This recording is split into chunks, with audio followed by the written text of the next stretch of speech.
Hey guys, it is a cold, wet, rainy October morning here in Massachusetts. I've picked up my first Copart car.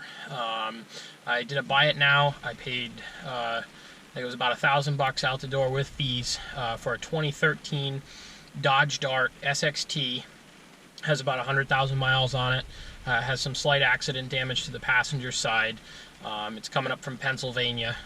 If you've followed some of my channel, I'm working on getting my Massachusetts dealer's license, and I'm still continuing on with that so that I don't have to ship the cars. But I needed a daily driver because the Ram is just, for what I drive daily to back and forth to work for my day job, it's great on fuel, but it's not enough. I drive probably 50 miles each way every day, give or take. So I won this, or I bought this Dodge Dart, hoping that that's gonna kind of take some of the wear and tear and off my Ram and give me a little better fuel mileage.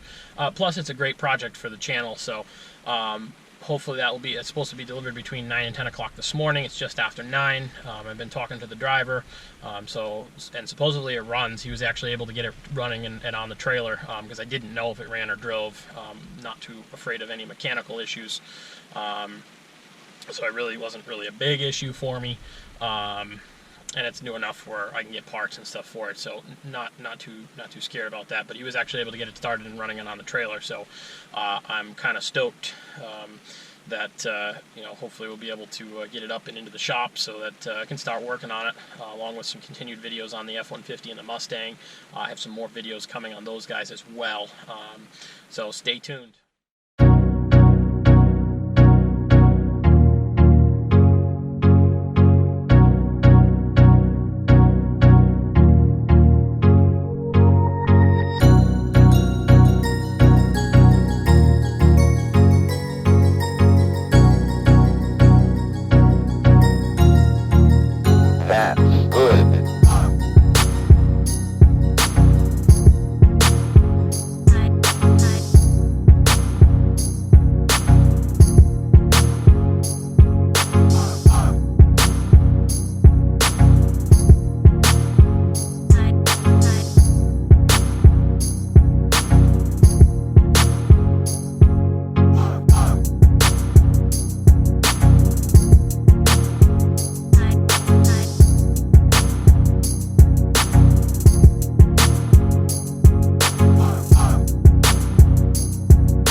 So this is the interior of the car. It's pretty gross. It's been sitting a while. The windows were down in it, so things are kind of moldy and disgusting, and the steering wheel cover really needs to go. And unfortunately, this window was not up yesterday.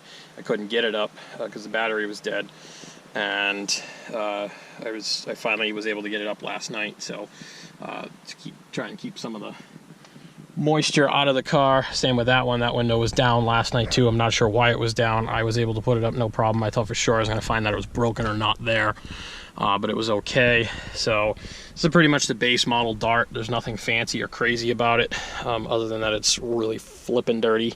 And the chicken feeds mine.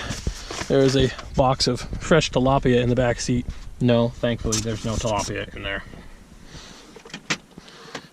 Does not look like there's anything in the glove box. So pretty bare bones. One of the other things that I want to show you to do that nobody else seems to talk about on their YouTube channels, and how I'm trying to kind of be a little bit different. This car has a salvage title. It's not a clean title. In Massachusetts, you are allowed, as long as there's a couple of different brandings that you can't, like if it's parts only, which this one is not, you can't apply for a rebuildable title. So basically what that means is it is a parts only car. This one just has a standard salvage title. It's not branded. It's a Pennsylvania salvage title. So what that means is I can, once I get the title from Copart, I have to fill out the, I think their letter of, I forgot what it's called. I'll put a link in the description. There's a power of attorney, limited power of attorney form. That allows them to send me the salvage title for this car in my name. I can then go ahead and repair this car and apply for a rebuilt title through the state of Massachusetts. Then I have to go and take it to the state garage and have them do an inspection. And what that means, it's not even a safety inspection to my knowledge. And those of you who have done this before, please, send me information, comment below, etc. Let me know. But this is the first time I've done this. I know my father went through it years ago in Rhode Island. That was a bit of a hassle then, but so what you have to do is apply. There's a form you have to fill out. You have to schedule an appointment. You have to bring all your receipts in the car and everything to a state garage, and they have to make sure all the parts that you used aren't stolen. So it's very important when you rebuild one of these cars, save all your receipts, know where you're getting parts from, so that you can prove that you have the parts, it's been repaired properly, etc. So that's kind of how I'm trying to stand out a little bit different on my channel here with this particular car. I know it's a process. I know most people say, why don't you just go and buy a Dart that ran? I got this car pretty cheap. I paid about $1,000 for the car. That included Copart fees. I paid somewhere around $800 and change for shipping to come up to Massachusetts from Pennsylvania.